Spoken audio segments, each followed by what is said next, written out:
நான் இப்போ வந்து பார்த்தீங்கன்னா, சென்னையில வந்து இந்த வால்டேக்ஸ் ரோடு அப்படிம்பாங்க. நம்ம ஜங்ஷன்லேருந்து நியர்பை பக்கம். அங்கே வந்து லோடு ஏறிட்டுருக்கு நம்ம வண்டிக்கு. இங்கே வந்து பார்த்தீங்கன்னா, ஃபுல்லாக வந்து ஷேர்ட்டு அப்படிம்பாங்கள்ல, நம்ம ஹிந்திக்காரங்க, வட மாநிலம், ராஜஸ்தான், மணிப்பூர், பூடான் பூடான் இல்லை, இந்த ஏரியாவில் இருக்கிறவங்க, இந்த குஜராத்து, மராத்தி இவங்க எல்லாருமே வந்து பூர்வீக மக்களாகவே இங்கே வாழ்ந்துட்டுருக்காங்க.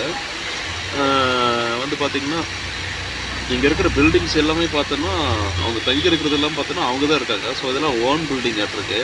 இப்போ 10, 15, 20 வருஷத்துக்கு முன்னாடியே வந்து இங்கெல்லாம் வந்து செட்டில் ஆகிருப்பாங்களாட்டுருக்கு. வந்து பார்த்திங்கன்னா, ஆனால் தமிழ் ஆளுங்க வீடும் இருக்கலாம்.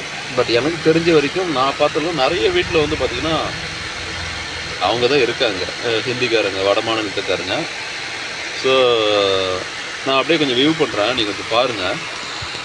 இந்த எல்லா பில்டிங்கும் வந்து பார்த்திங்கன்னா அவங்க தான் மேக்ஸிமம் இருக்காங்க. இங்கெல்லாம் வந்து பிஸ்னஸ் ஏரியாவும் இருக்குது.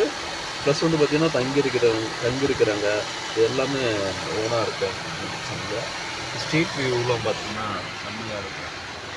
பார்த்திங்கன்னா எல்லாம் இங்கெல்லாம் கலிச்சியாகவும் இருக்குது. இந்த பில்டிங்ஸ் எல்லாமே வந்து பார்த்திங்கன்னா ஹிந்திக்காரங்க தான் இருக்காங்க.